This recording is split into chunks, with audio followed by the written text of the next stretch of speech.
네, 오늘도 하나님의 은혜와 소망이 함께 하시기를 축복합니다.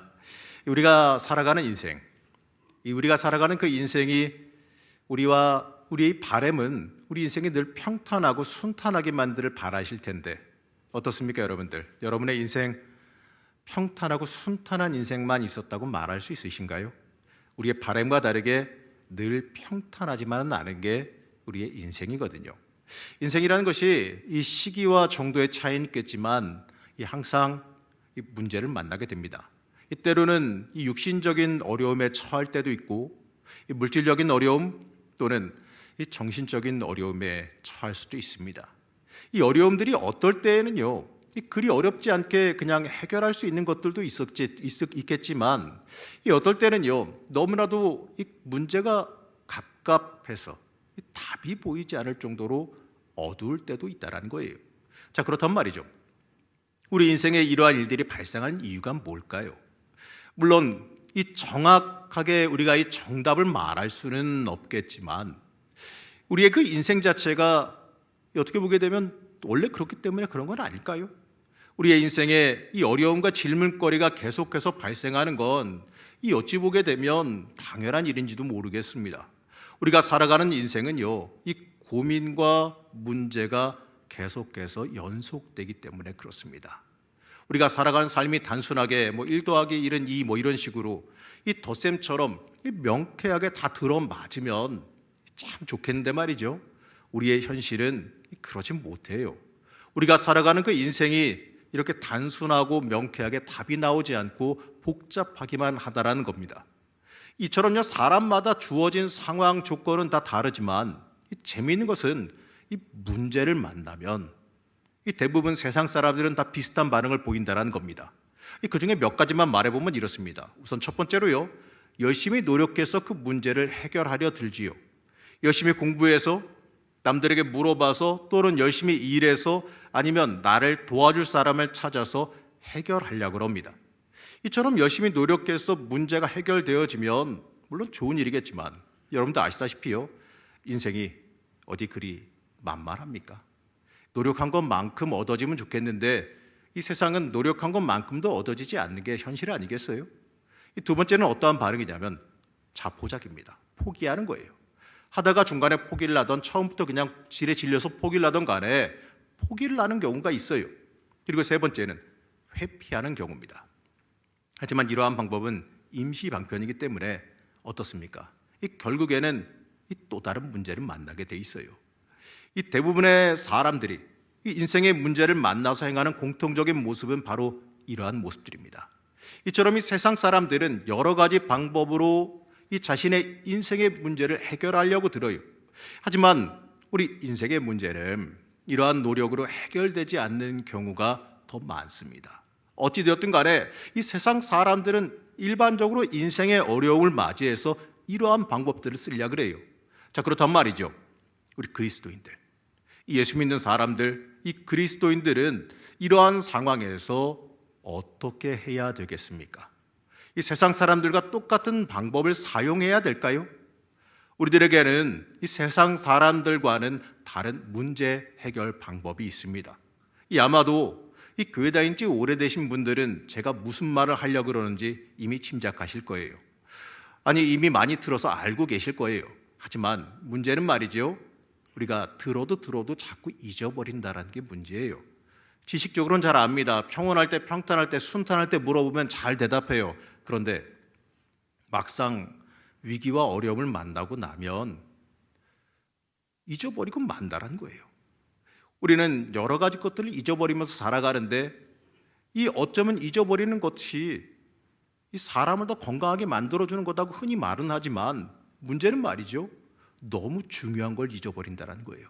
위기 가운데, 어려움 가운데 돌파구를 잊어버린 경우가 많다라는 거죠. 이 많은 그리스도인들이 하나님께 받은 은혜를 너무 쉽게 잊어버립니다. 하나님께서 내 인생에 역사해 주시던 기적과 은혜, 그거를 너무 쉽게 잊어버린다는 거예요. 내가 받은 그 은혜 받은 기억, 내가 응답받았던 기억, 내가 하나님께 매달림을 인하여서 승리했던 그 기억을 너무나도 쉽게 잊어버린다는 겁니다. 우리는 종종 신앙적으로 성숙해야 된다고 말하지요. 하지만 신앙적으로 성숙하는 게 뭐냐라고 물어본다면 어떻습니까? 여러분 뭐라고 대답하시겠습니까? 신앙적으로 성숙하는 게, 성장하는 게 뭐냐라고 물어본다면 여러분들은 어떻게 대답하시겠습니까? 간단히 말해보면요, 모든 사람이 원망할 때에도, 원망할 상황인 가운데에도 우리가 감사하고 인내하는 일이지요. 우리는 이스라엘 백성을 이끄는 그 모세를 통해서 이 참된 신앙인의 모습을 배울 수가 있어요.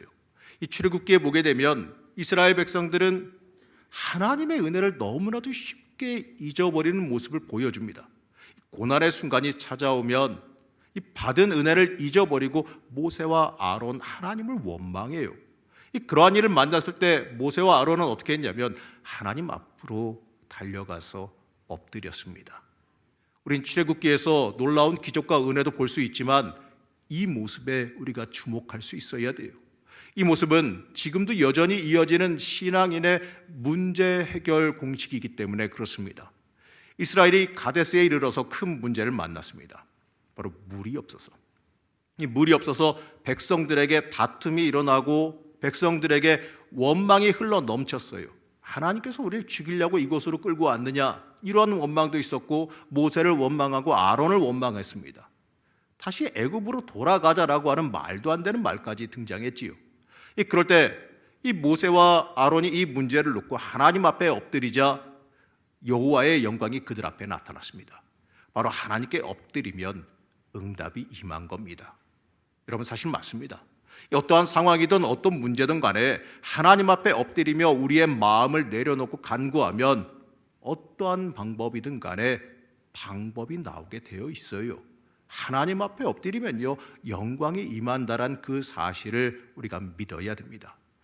우리도 이 하나님 앞에 엎드리면 어떻습니까? 인생의 답을 구할 수 있겠습니까? 우리도 하나님 앞에 엎드리면 인생의 답을 구할 수 있어야 되는 거예요. 그런데 문제는요, 엎드리면 된다는 건 아는데 어떠한 방법으로 엎드려야 되느냐 이거지요. 우리는 이 부분을 좀 더 명확하게 살펴보기를 좀 원합니다. 우리는 먼저 내가 하나님 앞에 엎드리면서 내가 그 문제를 해결한다? 제발 이러한 생각을 좀 버렸으면 좋겠습니다. 내가 내 삶에서 내 삶의 문제를 해결하기 위해서 일한다라는 그 생각을 좀 버려야 돼요. 이 고린도후서 4장 7절 말씀이 있는데 우리가 이 고린도후서 4장 7절 말씀 함께 보시겠습니다. 우리 함께 합독하시겠습니다. 우리가 이 보배를 질그릇에 가졌으니 이는 힘이 큰 능력은 하나님께 있고 우리에게 있지 아니함을 알게 하려 함이라. 아멘. 맞습니다. 우리는 그저 질그릇이에요. 이 내용물을 담는 역할을 하는 질그릇에 불과하다라는 거예요. 우리를 일하게 하고 우리가 하는 일이 이루어지게 하는 것은 우리의 능력 이것이 아니라 우리의 그릇 안에 담겨 있는 하나님의 능력입니다. 그렇기 때문에 우리는 이러한 자세로 살아갈 수가 있어야 됩니다. 베드로전서 4장 11절 전반전 말씀을 보게 되면 우리에게 이렇게 말씀하는 걸 볼 수 있어요. 만일 누가 말하려면 하나님의 말씀을 하는 것 같이 하고 누가 봉사하려면 하나님이 공급하시는 힘으로 하는 것 같이 하라. 여러분 우리가 무엇을 할 때 저 사람은 하나님의 능력으로 일한다. 저 사람의 삶의 모든 문제를 하나님의 능력으로 해결한다. 바로 이러한 모습을 우리 주변 사람들에게 보여줄 수 있어야 됩니다. 도저히 희망이 없어 보여도 절망하지 않고 전심으로 엎드리면 하나님께서 그 인생 가운데 직접 개입하여 주십니다. 자신의 방법과 자신의 능력을 의지하려고 하는 그 교만을 내려놓는 사람에게 하나님께서 찾아오세요. 자신의 무능함을 스스로 인정하고 하나님 앞에 철저히 온전히 엎드려질 때 그때가 하나님께서 일하시고 역사하시는 때라는 그 사실을 우리는 절대로 잊지 말아야 됩니다. 군대에 가게 되면 말이죠, 가장 먼저 달게 되는 계급은 이등병입니다. 요즘 군대가 많이 좋아졌다 이렇게 해서 어떻게 변할지는 모르겠는데 저희 아들도 한 내년쯤에는 이제 보내야 되지 않을까 싶긴 하는데 제 기준으로는요, 이 이등병이라는 계급은요 자신이 할 수 있는 게 없었어요. 그냥 윗사람들이 시키면 그냥 하면 되는 거예요. 이등병이 온 지도 얼마 안 되는 이등병이 제 생각에는요, 뭐 저는 좀 바쁜데요, 뭐 이러한 식의 말을 할 수가 있을까요? 큰일 나겠지요. 그랬다가는 요즘엔 모르겠지만 과거에는요, 어디 이등병이 감히 자기 의견을 말하느냐고, 이등병이 자기 마음대로 뭘 하냐고 홍구멍이 나요. 심지어 화장실도 가만히 생각해 보니까 저 혼자 못 갔던 것 같아요. 누가 데려다 줘야 갈 수 있었던, 나이가 21살이나 먹었는데 누가 데려다 줘야 화장실을 갈 수 있었던 시절이었습니다. 이때를 생각해 보면요, 저뿐만 아니라 남자분들은 아마도 이때만큼은 유쾌한 기억은 아니겠지만 아무 생각 없이 시키는 대로 살았던 기억이 아마 조금은 있지 않을까 싶습니다. 저는 생각해 보기를 이러한 생각이 들었어요. 이러한 이등병의 모습으로 우리가 이 신앙생활을 했다면, 그렇게 한다면 아마도 하나님 보시기에 이 최고의 신앙인이 되지 않을까, 이러한 생각을 한번 해봤습니다. 이 하나님 앞에 내 의견과 내 생각 없고, 하나님이 부르시면 내가 바쁜 것도 없고, 이 주님이 명령하시면 그냥 묻지도 않고 그냥 무조건 하고 보는 것, 이게 맞는 거죠. 이게 중요합니다. 하나님께서 명령하시면 그냥 다 덮어버리고 하면 되는 거고, 하나님께서 인도하시면 내 모든 것 다 내려놓고 행하면 되는 겁니다. 그렇게 하면요, 바쁠 것 하나 없고요, 여러분 복잡할 것도 하나 없다라는 거죠. 이 사람들은요, 대부분 이 자신이 연약할 때는 어떻습니까? 순종을 잘해요. 하나님께서 명령하시면 뭐라도 당장 뛰어나가서 행하려고 그래요. 내가 급하니까 하나님께서 명하시면 뭐라도 하려고 그러지요. 하지만 시간이 지나면서 많은 것을 알고 위치가 높아지고 가진 것도 많아지게 되면 희한하게도요, 이상하게도 교만해지는 걸 좀 보게 돼요. 하나님께서 시키시면, 전에는 하나님 시켜만 주십시오 이러면서, 하나님 응답만 해주십시오 이러면서 뛰어나가던 사람들이 시키시면 제 생각에는 그거 아닌 것 같은데요, 아니 하필이면 왜 지금이에요? 하필이면 왜 나예요? 조금 바쁜데? 하나님 조금만 좀 기다려 주세요. 이거 지금 하던 거 요거 끝내고 그 다음에 할게요. 왜 이렇게 변해버릴까요? 하나님께서 말씀하시면 그냥 네 알겠습니다, 이렇게 외치며 그대로 행하던 사람들이 왜 이렇게 변해버렸을까?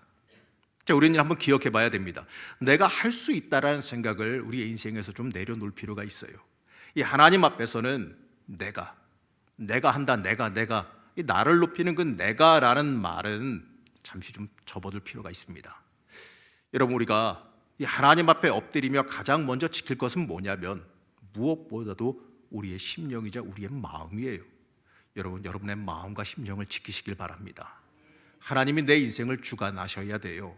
하나님이 주관하셔야지만 우리의 인생이 승리합니다. 이스라엘이 여러분 언제 어려움을 겪었는지 아십니까? 하나님 앞에 그들이 위기 가운데 엎드렸을 때는 살았어요. 하나님 앞에 회개하고 엎드렸을 때는 항상 구원받았고 항상 살았어요. 그러나 그들이 하나님 저버리고 내가가 앞서고 자기 생각이 앞서고 교만이 앞장섰을 때, 그때 그들이 패망하고 어려움 겪었던 걸 잊지 마시기 바랍니다. 하나님이 주관하셔야 우리의 인생이 승리합니다.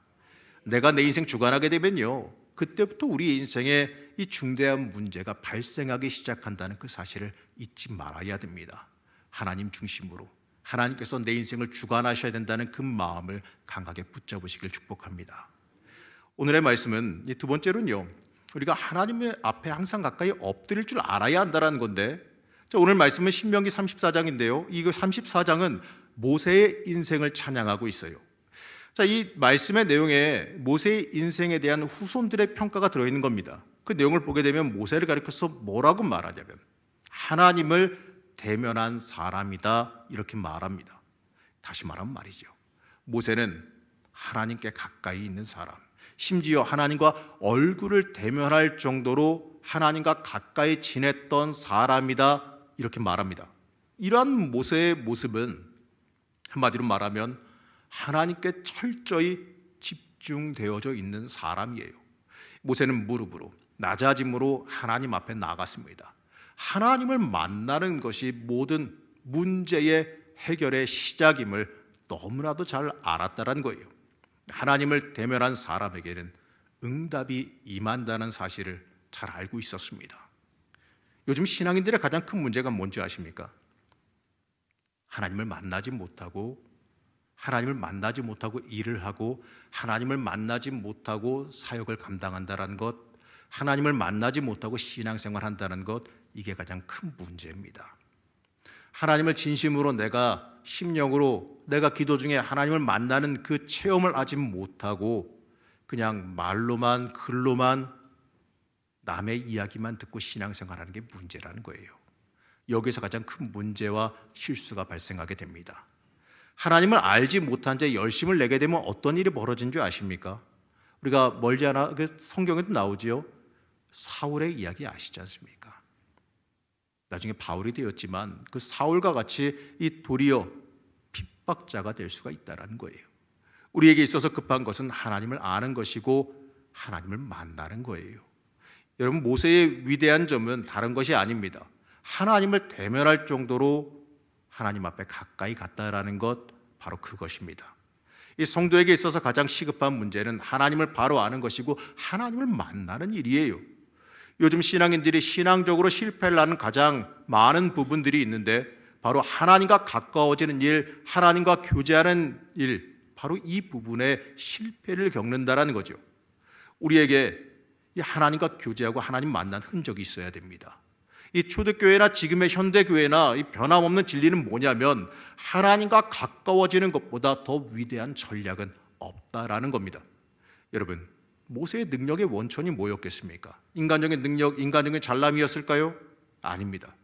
오늘 읽은 이 말씀에서 말해주는데 신명기 34장 10절 말씀 다시 한번 보시겠습니다.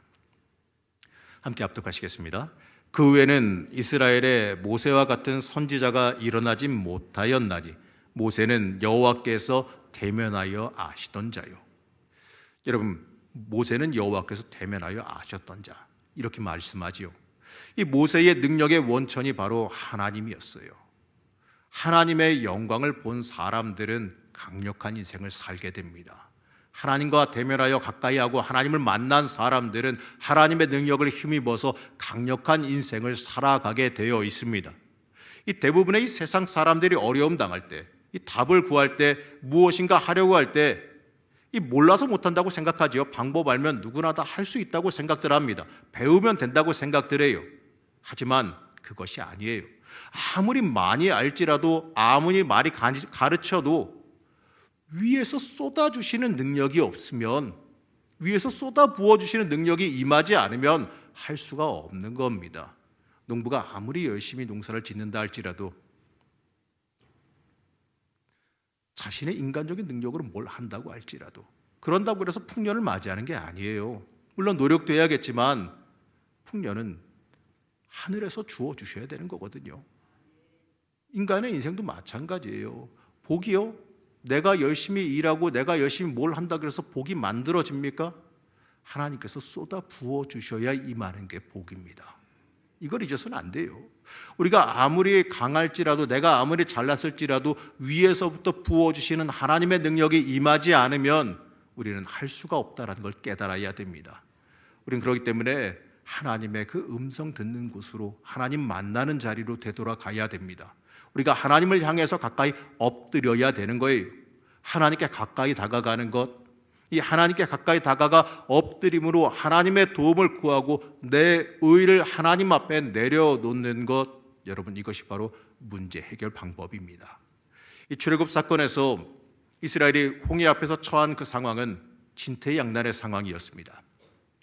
이 앞에는 홍해 바다가 있고 이 뒤에는 이스라엘의 그 애굽의 병거가 한마디로 지금 말하면 탱크와 같은 건데 그게 600승이나 진군해 오고 있어요.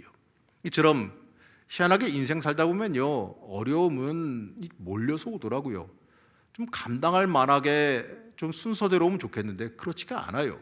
병이 나고 시험에서 낙방하고 경제적인 어려움이 한꺼번에 몰려오고, 우리에게 시험거리가 올 때는 이상하게도 말이죠, 꼭 몰려서 오더라고요. 관계가 깨지고 도둑이 들고 정전이 되고 물이 새고. 이스라엘은요, 이러한 상황 속에서 원망을 행했습니다. 차라리 애굽에서 노예로 사는 게 더 좋을 뻔했다라고 불평을 했지요. 우리 이처럼 원망하길 참 잘하는 것 같아요. 하나님, 다 막혔어요. 하나님, 나갈 길 없어요. 하나님, 이게 뭡니까? 왜 이렇게 인도하십니까? 하나님 왜 나만 갖고 그러십니까? 이렇게 말하면서 때때로 좌절하기도 하고 원망하고 외치고 또 초조하게 몸부림치기도 해요. 여러분, 바로 이게 우리 인간의 모습이에요. 이러한 이들에게 이 급박한 상황에 처했을 때 하나님께서는 이렇게 말씀하십니다. 잠잠히 가만히 있어라. 바로 이것이에요. 여기서 알아야 될 것은 이 가만히 있어라가 자포자기하고 모든 걸 포기해라, 이게 아닙니다. 네가 하려고 하는 그 모든 노력, 네가 하려고 하는 그 모든 몸부림을 멈추라라고 하는 의미입니다. 오직 하나님의 힘과 도우심을 바라볼 줄 알아야 한다는 거예요. 하나님께서 친히 싸워 이겨주실 때까지 기다리라는 겁니다. 시편 62편 5절 말씀은 우리에게 이렇게 말씀합니다. 시편 62편 5절 우리 천천히 함께 합독하시겠습니다. 나의 영혼아 잠잠히 하나님만 바라라. 물은 나의 소망이 그로부터 나오는도다. 아멘. 맞습니다. 우리 인간의 위기는 내 힘과 능력이 아니라 하나님의 능력으로 해결해야 됩니다. 홍해 앞에 섰을 때에, 이스라엘 백성이 그 홍해 바다 앞에 섰을 때에 인간적인 해결책이 뭐가 있었을까요? 기껏해서 배를 타고 찾아서 건너가자, 최후의 한 사람까지 싸우자, 항복하자, 이 정도 아니겠어요? 그 어느 누구도요, 하나님이 바다를 가르실 것이다, 이러한 생각은 하지 못했을 겁니다. 그런데 하나님은 바다를 가르고 이스라엘을 구원하셨습니다. 여기서 우리가 생각해야 될 것은, 문제가 있을 때, 나에게 문제가 생겼을 때 우리가 답을 가지고 하나님 앞에 그 답을 제시하면서 기도해서는 안 된다는 거지요. 마치 내가 방법과 답을 다 정해놓고 하나님께서 그렇게 하셔야 된다고 강요하고 마치 결제받듯이 이때대로 그렇게만 해야 된다고 어떤 경우에는 하나님 가르치는 것처럼 하나님 앞에 이 방법이 맞습니다 하고 말씀드리는 경우가 발생하기도 해요. 여러분, 그래서는 안 되지요. 조금 전에 제가 읽었던 시편 62편 5절을 제가 조금 각색해서 다시 한번 읽어드리겠습니다. 하나님만 잠잠히 바라라. 그러면 하나님이 알아서 제일 높은 길로 인도해 주신다. 우리가 처한 어려움에서 우리를 건져 주신다. 제 나름대로 한번 해석을 다르게 한번 해봤습니다. 나중에 여러분, 시일이 지난 뒤에 돌아보게 되면 어려움을 당할 때 하나님께서 내가 생각했던 방법으로 이루신 일이 하나도 없다는 사실을 발견하게 돼요. 내가 생각했던 게 아니라 다른 방법으로 더 좋게 이끌어 가신 것을 나중에 발견하게 되더라고요. 내가 전혀 모르는 방식, 내가 전혀 상상하지도 못했던 방식으로 하나님께서 나를 구원해 주셨다는 것을 깨닫게 됩니다. 하나님은 항상 내 생각과 내 모든 것을 다 초월하세요. 인간이 생각할 수 있는 모든 방법을 뛰어넘으십니다. 우리에게 기적과 같은 놀라운 일일지라도, 나에게는 일어난 일이 정말 기적과 같은 일일지라도요, 하나님에게는 그냥 일상적으로 일어날 수 있는 일이에요. 우리는 생각지도 못했던 기적, 하나님이 하시면 그냥 일어날 수 있는 일입니다.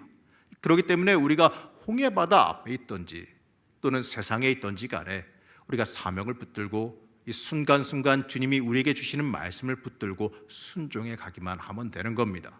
그것이 바로 하나님의 사람이 살아가야 되는 인생이자 삶이라는 거예요. 여러분, 말씀에 기반을 두지 않은 계획, 그렇기 때문에 무의미해지는 겁니다.